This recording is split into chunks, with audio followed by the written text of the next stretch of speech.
إن الحمد لله الصلاة والسلام على من لا نبي بعده فأعوذ بالله السميع العليم من الشيطان الرجيم بسم الله الرحمن الرحيم شهر رمضان الذي أنزل فيه القرآن هدى للناس وبينات من الهدى والفرقان فمن شهد منكم الشهر فليصمه ومن كان مريضا أو على سفر فعدة من أيام أخر يريد الله بكم اليسر ولا يريد بكم العسر ولتكملوا العدة ولتكبروا الله على ما هداكم ولعلكم تشكرون صدق اللہ العظیم۔ رمضان کا وہ مہینہ ہے جس میں اللہ تعالیٰ نے اس قرآن مجید کو نازل کیا گیا۔ للناس، لوگوں کے لیے ہدایت ہے، اس میں ہدایت اور فرقان واضح ہے۔ تم میں سے زندگی میں رمضان کا مہینہ آ جائے تو اسے چاہیے کہ روزہ ضرور رکھے۔ جو بیمار ہے یا مسافر ہے دوسرے دنوں میں گنتی پوری کر لے۔ اللہ تعالیٰ بہت مہربان ہے اپنے بندوں پہ اوپر۔ وہ چاہتے ہیں کہ تمہارے لیے آسانی ہو اور تنگی نہ ہو۔ اس گنتی کو مکمل کرو اور اللہ کی کبریائی، اس کی بڑائی بیان کرو جس رب نے تمہیں ہدایت عطا فرمائی۔ وَلَعَلَّكُمْ تَشْكُرُونَ، تاکہ تم شکر گزار ہو جاؤ۔ حضرات محترم، سورہ بقرہ کی تشریح، توضیح اور تفسیر اور فہم قرآن کے سلسلے میں بیان ہو رہا ہے۔ اللہ کے حضور دعا ہے کہ اس قرآن کا سننا سنانا میرے لیے اور آپ کے لیے نجات کا ذریعہ بن جائے، اور قیامت والے دن اللہ تعالی ہمیں جنت الفردوس کی خوشخبری عطا فرما۔ یہ مہینہ بہت باعث برکت ہے، اس لحاظ سے بھی کہ اس مہینے اللہ تعالیٰ نے قرآن پاک کو نازل فرمایا ہے۔ آسمانی کتابوں میں بادشاہ کتاب قرآن ہے۔ ہمارا ایمان ہے کہ یہ قرآن کلام اللہ ہے، مخلوق نہیں۔ جس طرح آج بھی بعض بدبخت گفتگو میں یہ بات کر جاتے ہیں کہ جس طرح رب العالمین نے زمین و آسمان کو بنایا، پہاڑوں کو بنایا، سورج اور چاند، انسانوں، جنوں، فرشتوں کو، جس کو بھی بنایا، اللہ نے اسی طرح قرآن کو بھی بنایا۔ استغفر اللہ۔ یہ بد عقیدہ آج بھی ہے اور بہت پہلے صدیوں میں یہ بات موجود تھی کہ قرآن مجید جو ہے یہ مخلوق ہے۔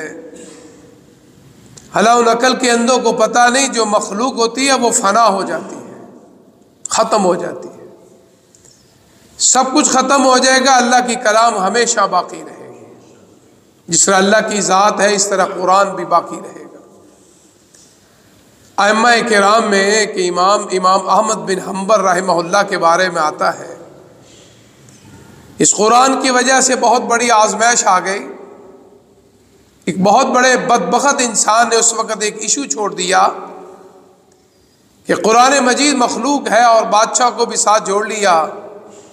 درباری ملا تھا، بادشاہ کا چمچا تھا، امام احمد بن حنبل رحمہ اللہ کا حاسد تھا کہ لوگ مسائل اس سے پوچھتے ہیں، مجھ سے نہیں پوچھتے۔ اور بعض کتابوں میں لکھا ہے اس نے اتفاق، اس کا نام بھی احمد تھا، جس نے یہ ایشو اٹھایا کہ قرآن مخلوق ہے۔ امام احمد بن حنبل رحمہ اللہ نے اس وقت ایک بہت بڑا یہ ایمان کا اور اسلام کا جھنڈے کو بلند کیا. کہا لوگوں یہ بدبخت جھوٹ بولتا ہے، قرآن کلام اللہ ہے، اللہ کی کلام ہے جو رب العالمین نے رمضان المبارک میں نازل فرمایا، اور رات بھی اللہ نے خود بیان فرما دی، انا انزلناہ فی لیلۃ القدر. ہزاروں مہینوں میں سے بہترین اور فضیلت والی رات لیلۃ القدر ہے، جس کو ہم شب قدر کہتے ہیں. 21ویں ہے، 23ویں ہے، 25ویں ہے، 27ویں ہے، 29ویں. آقا علیہ الصلوۃ والسلام اس قرآن مجید کو، جو صاحب قرآن تھے، ماہ مبارک میں جبرائیل علیہ السلام جو نوریوں کا سردار ہے، وہ بھی قرآن سناتے اور آپ اس کو سناتے ہیں. جس طرح ہمارے حفاظ کرام سارا دن ایک دوسرے کو قرآن سناتے ہیں، رات کو سنانے کی تیاریاں کرتے ہیں. تو آقا علیہ الصلوۃ والسلام نے جناب جبرائیل علیہ السلام سے ہر سال رمضان میں قرآن مجید کا یہ دورہ کیا کرتے تھے. آخری رمضان آیا تو امام کائنات جناب محمد الرسول اللہ صلی اللہ علیہ وسلم 2 مرتبہ قرآن مجید کی تکمیل کی. آج ہمارے یہاں بعض دوست کہتے ہیں جی رمضان میں قرآن مکمل نہیں کرنا چاہیے. یہ بات سراسر غلط ہے. آقا علیہ الصلوۃ والسلام رمضان میں 1 مرتبہ ضرور، آخری رمضان میں 2 مرتبہ. اس لیے یہ کہنا کہ قرآن مجید کو رمضان کے مہینے میں مکمل نہیں کرنا چاہیے، یہ غیر شرعی بات ہے. ہاں فرض نہیں، افضل ہے، آقا علیہ الصلوۃ والسلام کی سنت ہے.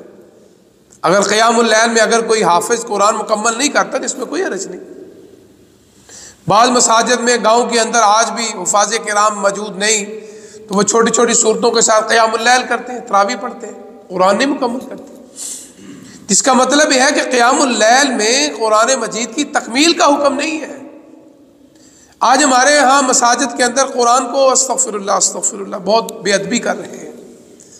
سامع مل جاتے ہیں، یہ سننے والے جو پیچھے کھڑے ہوتے ہیں، عامت الناس کو نہیں پتہ. قرآن کی آیتیں چھوڑ جاتے ہیں، پورے رکوع چھوڑ جاتے ہیں، چوتھے سپارے میں تو 8ویں میں پہنچ جاتے ہیں، 8ویں میں تو 9ویں پہنچ جاتے ہیں. قرآن کی بہت بڑی بے ادبی ہے، اور مقصد کیا ہے؟ مکمل کرنا. اور تکمیل کے مسئلے میں آ کے قرآن کا استغفر اللہ اتنا بے ادبی اور گستاخی کرتے ہیں. اور اللہ فرماتے ہیں وَرَتِّلِ الْقُرْآنَ تَرْتِيلًا. آپ دوست جانتے ہیں محترم حاجی صاحب، پرانے دوست ماشاء اللہ بٹ صاحب بھی بیٹھے ہیں جو پرانے بیت اللہ میں جانے والے ہیں. شریم اور سدیس کی جوڑی تھی جو قرآن مجید کی تلاوت بیت اللہ میں کیا کرتے تھے. شریم کو لوگ زیادہ پسند کرتے تھے. اس کی کلام کے اندر ٹھہراؤ تھا، بڑا ٹھہر کے وہ پڑھ. میرے خیال 1 سال 2 سال پہلے ان کو ریٹائرڈ کر دیا گیا یا جو بھی مسئلہ مسائل ہے. تو وہ قرآن بڑا ٹھہر کے پڑھتے تھے، پتہ چلتا تھا کہ کون سا لفظ پڑھ. حالانکہ وہ عربی ہے، ان کو زیر زبر کا تو مسئلہ نہیں ہے. ہمارے لیے ہوتا ہے اجمی لوگ ہے کہ زیر زبر میں غلطی نہ ہو جائے. تو شریم جو ہے وہ بڑے صحیح وہ جو آیت ہے نا وَرَتِّلِ الْقُرْآنَ تَرْتِيلًا، کہ قرآن مجید کو ٹھہر کے پڑھو. پڑھنے کا بھی لطف آئے، سننے کا بھی لطف آئے. آج ہمارے یہاں قاری حضرت یعلم تعلم استغفر اللہ، اس طرح نہ اس کو پتہ چل رہا ہے نہ سننے والے کو پتہ چل رہا ہے. بس مقصد کیا ہے کہ ہم نے 21ویں کو ختم کرنا ہے، 25 کو ختم کرنا ہے، 27ویں کو ختم کرنا ہے، 29ویں کو ختم کرنا ہے. تکمیل کے منزل کو سامنے رکھ کے ہم تیزی سے جا رہے ہیں. اس میں کوئی ایسی بات نہیں. میں تو بعض قاریوں کو یہ بھی کہتا ہوں کہ آپ شام میں پڑھ لیا کریں، فجر میں پڑھ لیا کریں، قیام میں پڑھ لیا کریں، چلو تقسیم ہو جائے. تو اس میں یہ ہوگا ایک تو لوگوں کے لیے بھی آسانی ہوگی. اچھا بعض مساجد میں یہ ہے کہ لوگ بڑی لمبی قرات کرتے ہیں تو مقتدی جو وہ بھاگ جاتے ہیں. آپ دیکھیں قیام اللیل میں اب رونقیں ختم ہو چکی ہیں. میں یہ مساجد میں پروگراموں میں جا رہا ہوں تو میں پہلے بھی آپ کو ذکر کیا تھا کہ تراویحوں کے اندر رونقیں بڑی تیزی سے مساجد میں کم ہو گئی ہیں. اس میں یہ سمجھتا ہوں ایک تو ٹینشنیں بھی ہیں، پریشانیاں بھی ہیں، بیماریاں بھی ہیں، معیشت کا بھی مسئلہ ہے. اس میں ہمارے ائمہ بھی شامل ہیں کہ جب لمبی قرات کرتے ہیں لوگ تھک جاتے ہیں. حالانکہ آقا علیہ الصلوۃ والسلام نے فرمایا کہ مقتدیوں کا خیال رکھا کرو. آپ کے پیچھے بوڑھا بھی ہو سکتا ہے، بیمار بھی ہو سکتا ہے. کیونکہ جو آدمی پڑھنے والا ہے نا اس کو احساس نہیں ہوتا، وہ پڑھ رہا ہے، اس کی توجہ ہے. جو پیچھے سننے والا ہے نا اس کے لیے آہستہ مشکل ہوتا جاتا ہے. تو اس لیے میں کہتا ہوں کہ ٹھہر کے پڑھو. وَرَتِّلِ الْقُرْآنَ تَرْتِيلًا، اللہ کا حکم ہے. جس طرح نماز پڑھنے کا حکم ہے اس طرح یہ بھی حکم ہے کہ قرآن مجید کو ٹھہر ٹھہر کے تلاوت کرو. لیکن آج کل ہمارے ہاں مساجد کے اندر جو ہو رہا ہے، آپ کے علم میں بہت کم مساجد ایسی ہیں جہاں ماشاءاللہ حفاظ کرام قرۂ کرام بڑے آرام سے اور سننے کا بھی مزہ آ رہا ہے اور سنانے کا بھی مزہ آتا ہے. تو قرآن کا مقصد یہ کہ سنا جائے، سمجھا جائے، اس کا پتہ چلے. الحمدللہ رب العالمین. اس لیے حکم ہے سورۃ فاتحہ کے جو الفاظ ہیں ہمارے قاری کئی ایک ہی سانس میں پڑھ جاتے ہیں، حالانکہ سورہ فاتحہ نماز کے اندر ایک ایک رکعت کر ایک ایک جو ہے نا وہ آیت کر کے پڑھ. الحمدللہ رب العالمین رک جاؤ کیونکہ مقتدی بھی پڑھ سکے. اس میں یہ حکمت ہے کہ قرآن سننے میں لطف آنا چاہیے. اس لیے قرآن مجید کو اس مہینے میں، یہ مہینے کی فضیلت کس وجہ سے؟ اس قرآن کی وجہ سے کہ اللہ تعالیٰ نے اس قرآن مجید کو اس مہینے میں منتخب کیا تو نازل فرمایا. اللہ نے اس مہینے کو اتنی عظمتیں اور اتنی برکتیں عطا فرما دی کہ طاقتیں بھی اسی میں وہ بن گئی جس میں اللہ نے قرآن پاک نازل فرمایا کہ انا انزلناہ فی لیلۃ القدر. تو اسے امام احمد بن حنبل رحمہ اللہ کہتے ہیں کہ یہ قرآن مخلوق نہیں ہے، کلام اللہ ہے. عباسی خاندان کے 3 بادشاہوں کے دور میں مامون، معتصم اور واسق، انہوں نے اتنا ظلم کیا امام احمد بن حنبل پہ اس مسئلے کے بارے میں.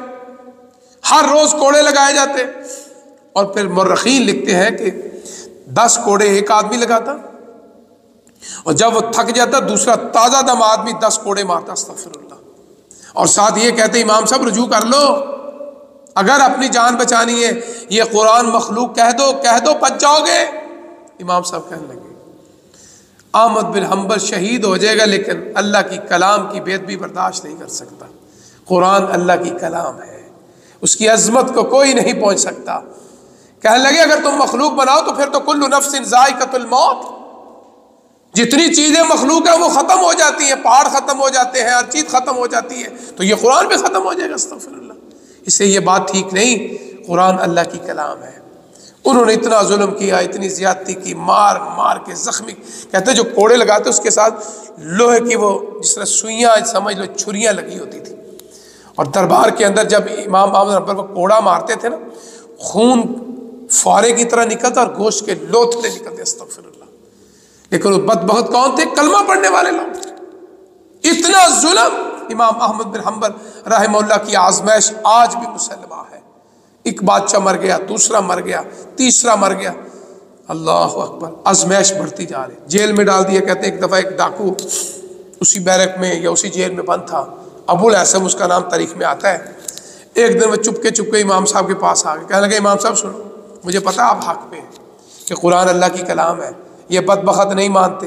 دیکھو میں چور ہوں، ڈاکو ہوں، میرا ہاتھ بھی انہوں نے کاٹ دیا ہے، میرے جسم میں کوئی ایسی جگہ نہیں جہاں زخم نہیں ہے، مجھے اتنا مارتے ہیں اتنا مارتے ہیں. میں چور ہوں، ڈاکو ہوں، لیکن میں نے کبھی چوری اور ڈاکے کا اعتراف نہیں کیا. امام صاحب آپ حق پہ ہیں، آپ نے کمزور نہیں ہونا. اللہ اکبر.